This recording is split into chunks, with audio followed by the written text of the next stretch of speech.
We are going to begin this hour with the latest on the conflict with Iran. President Trump insists this war will soon be over, even though no fresh negotiations with Iran are scheduled at this time. Now, it's the kind of talk the markets sure like to hear.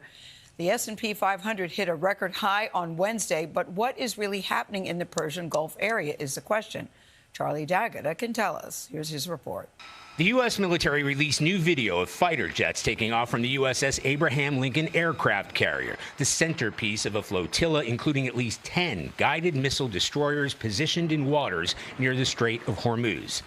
The U.S. Navy said it's now turned back 10 Iranian-flagged oil tankers attempting to evade the blockade, and today expanded the scope of that operation to include any Iranian vessels suspected of carrying contraband, such as weapons and ammunition. If you do not comply with this blockade, we will use force. The whole of the United States Navy is ready to force compliance. With the U.S. in essence breaking Iran's blockade of the Strait by imposing its own, Iran has now vowed to retaliate by blocking shipping lanes both in the Persian Gulf and the Red Sea. And while a fragile ceasefire may be holding, the U.S. military has not pressed pause. Thousands more U.S. forces are still headed to this region, and sources tell CBS News that ships and troops continue to reposition in preparation for what comes next.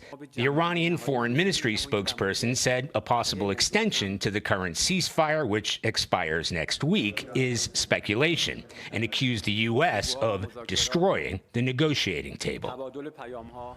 But President Trump has indicated that a new round of talks between the U.S. and Iran could take place as early as this weekend, once again in Pakistan, with a view to finding a permanent end to the war. Vlad? All right, Charlie, thank you very much.